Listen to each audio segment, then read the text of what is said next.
Assalamualaikum warahmatullahi wabarakatuh.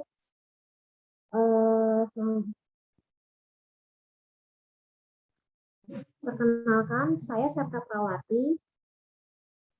Pada kesempatan kali ini, saya akan menjelaskan mengenai metodologi penelitian. Baik, metode penelitian untuk tugas akhir kesarjanaan itu terbagi menjadi dua, yaitu penelitian dan desain atau rancangan. Penelitian itu sendiri biasanya untuk selain teknik, sedangkan desain atau rancangan biasanya untuk mata kuliah teknik. Untuk tingkat S1, biasanya tugas akhir kesarjanaan itu berupa skripsi, tingkat S2 itu tesis, S3 itu disertasi. Sedangkan untuk mata jurusan teknik itu yang S1-nya itu ada desain bangunan atau mesin, S2-nya desain sistem, S3 ini perencanaan strategi dan lain-lain. Baik, selanjutnya, definisi penelitian itu sendiri adalah menurut Kamus Besar Bahasa Indonesia, penelitian adalah pemeriksaan yang teliti, penyelidikan, kegiatan pengumpulan, pengolahan, analisis, dan penyajian data yang dilakukan secara sistematis dan objektif untuk memecahkan suatu persoalan atau menguji suatu hipotesis. Awalan untuk penelitian itu yang pertama ada mengidentifikasi masalah, lalu setelahnya itu ada merumuskan hipotesis, lalu menguji hipotesis, yang terakhir membuat kesimpulan. Macam-macam penelitian. Ini saya ambilnya hanya garis besarnya aja atau yang pada umumnya. Itu yang pertama, macam-macam penelitian berdasarkan penggunaannya. Penelitian terbagi menjadi dua, penelitian dasar atau murni, lalu ada terapan. Menurut metodenya itu ada penelitian historis, survei, ex post facto, eksperimen, evaluasi, pengembangan, tindakan naturalistik, dan kebijakan. Lalu sedangkan menurut data dan analisisnya, itu yang pertama ada metode kualitatif, penelitian kualitatif, lalu ada penelitian kuantitatif, lalu yang ketiga ada gabungan kualitatif dan kuantitatif. Lalu menurut keilmiahannya, yaitu ada penelitian ilmiah dan non-ilmiah. Penelitian ilmiah itu sendiri adalah penelitian yang menggunakan kaidah-kaidah ilmiah. Kaidah-kaidah ilmiah itu seperti yang pertama, purposiveness, yaitu fokus tujuannya itu memiliki fokus tujuan yang jelas, rigor, teliti, memiliki dasar teori dan desain metodologi yang baik, testability, prosedur pengujian hipotesis yang jelas,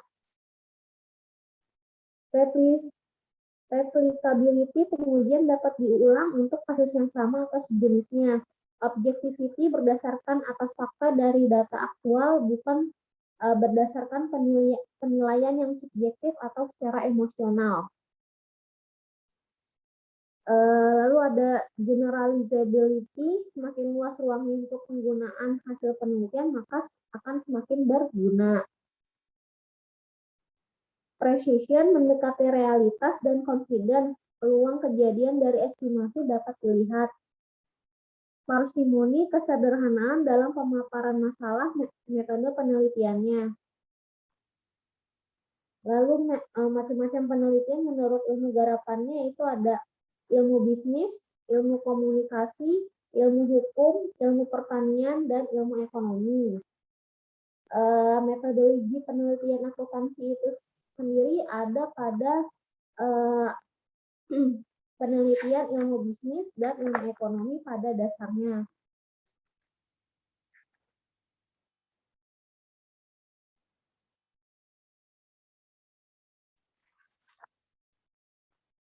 Lalu yang selanjutnya, perbedaan antara penelitian kuantitatif dan kualitatif.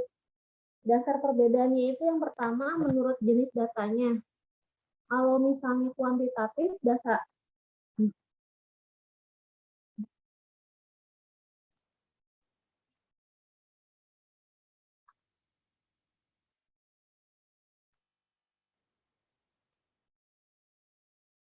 maaf nih kayaknya menurut perbedaan penelitian kuantitatif dan kualitatif itu menurut jenis datanya.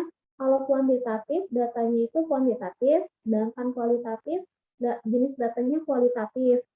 Proses penelitiannya, kalau penelitian kuantitatif dari deduktif ke induktif, dan kalau kualitatif induktif. Responden atau objek penelitiannya, kalau kuantitatif banyak, kualitatif hanya satu. Instrumennya kuantitatif, kuesioner, dan lainnya. Penelitian kualitatif, peneliti itu sendiri. Tujuan penelitiannya kuantitatif itu konfirmasi, kualitatif eksplorasi. Penelitian kuantitatif kan tadi dibilangnya itu di sini proses penelitiannya itu deduktif, induktif. Lalu bila dilihat dari prosesnya ini, kalau misalnya deduktif ini dia secara umum, lalu dirumuskan hipotesisnya, maka ini secara khusus. Jadi dari kumpulan teori ini umum, secara umum, lalu dirumuskan hipotesis menjadi secara khusus itu kuantitatif. Lalu kesimpulannya ini yang berlaku secara umum. Sedangkan kualitatif, pengamatan terhadap objek penelitiannya itu bersifat sesuatu yang khusus, yang diharapkan menghasilkan teori baru secara umum. Pada penelitian akuntansi dan manajemen, metodologi penelitiannya itu terbagi menjadi 3 pada umumnya. Analisis regresi data panel, yaitu gabungan antara data cross-section atau data beberapa perusahaan dan data time series atau data yang dihimpun lebih dari 1 tahun, di mana unit cross-section yang sama diukur pada waktu yang berbeda. Singkatnya, data panel merupakan data dari beberapa perusahaan atau sampel yang diamati dalam beberapa kurun waktu tertentu. Sedangkan model regresi data panel itu metodenya itu ada common effect model atau disingkatnya CEM. Terus kedua ada fixed effects model atau FEM. Yang ketiga itu ada random effects model atau REM. Pengertiannya itu tersendiri adalah common effects model adalah model yang paling sederhana dibandingkan dengan model FEM ataupun REM dalam regresi data panel. Sedangkan FEM adalah model regresi data panel yang dapat menunjukkan adanya perbedaan konstanta antar objek dalam koefisien regresi yang sama. Sedangkan random effects model atau REM untuk menganalisis dengan metode REM ada satu syarat yang harus terpenuhi, yaitu objek data cross-section harus lebih besar daripada banyaknya koefisien. Yang terakhir itu analisis regresi linear berganda, model regresi yang melibatkan lebih dari satu variabel bebas. Nah, tadi ini dibilang di sini analisis regresi linear berganda adalah model regresi yang melibatkan lebih dari satu variabel bebas. Variabel bebas itu apa sih? Di sini ada variabel dependent, independent, moderating, intervening, dan control. Kita bahas dulu satu-satu ya. Variabel dependent adalah variabel terikat atau pada umumnya di penelitian itu disebutnya variabel X.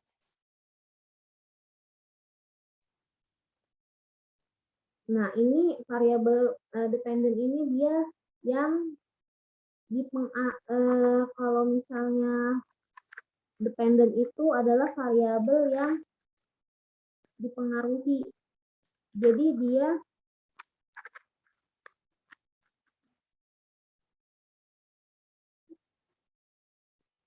nilai suatu variabel dapat berubah karena adanya variabel bebas yang mempengaruhi si variabel dependennya.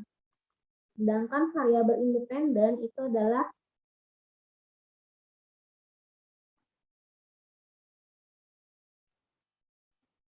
maaf.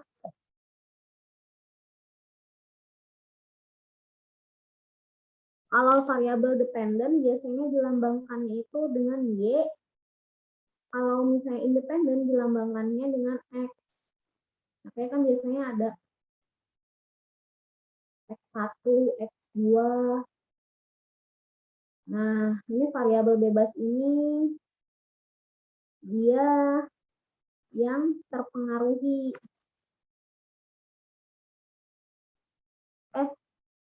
Variabel bebas itu dikatakan sebagai variabel bebas karena mempengaruhi nilai dari variabel lain. Sedangkan variabel moderating adalah variabel yang mampu memperkuat atau memperlemah hubungan langsung antara variabel independen dengan variabel dependen.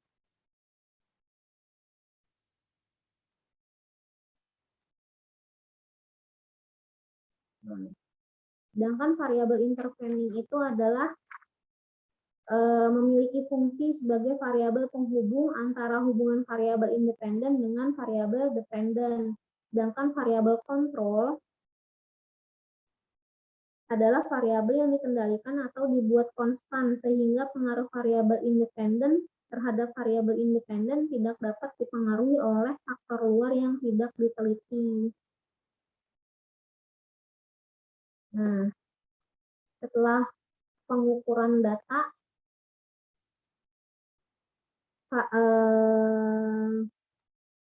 pengukuran variabel selanjutnya adalah metode pengumpulan datanya. Metode pengumpulan data itu pada umumnya terbagi menjadi 4. Yang pertama wawancara. Wawancara itu sendiri ada wawancara terstruktur dan wawancara tidak struktur. Wawancara terstruktur itu terdapat daftar tabel pertanyaan yang sudah dibuat sebelumnya sehingga pewawancara sudah mengetahui hal-hal apa saja yang ingin dibicarakannya.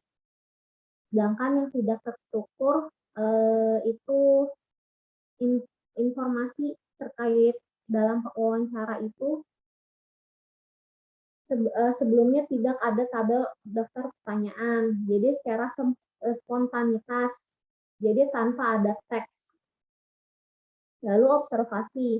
Observasi melibatkan kegiatan melihat, mencatat, menganalisis, dan menginterpretasikan perilaku, tindakan, atau peristiwa secara terencana.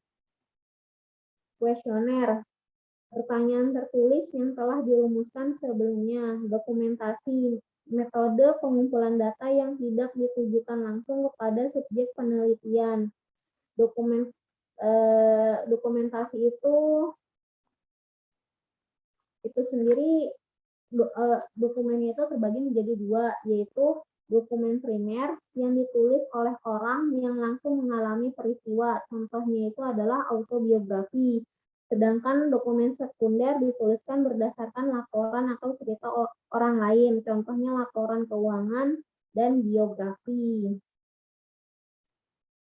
Jenis data dalam penelitian itu sendiri terbagi menjadi 2, yaitu data sekunder dan data primer. Data sekunder itu adalah data yang mengacu pada informasi yang dikumpulkan dari sumber yang telah ada. Contohnya, dokumentasi perusahaan, publikasi pemerintah, atau yang pada umumnya yang sudah ada di penelitian sebelumnya itu biasanya itu data sekunder itu diambilnya itu dari Bursa Efek Indonesia atau idx.com.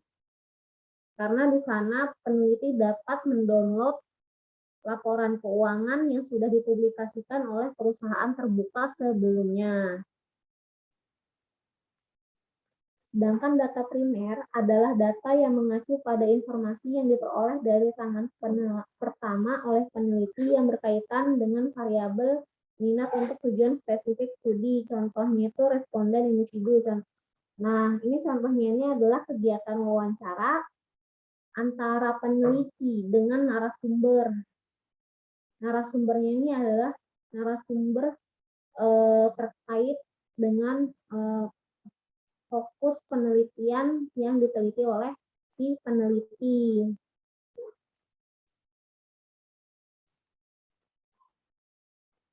Baik, terima kasih atas waktu dan kesempatannya.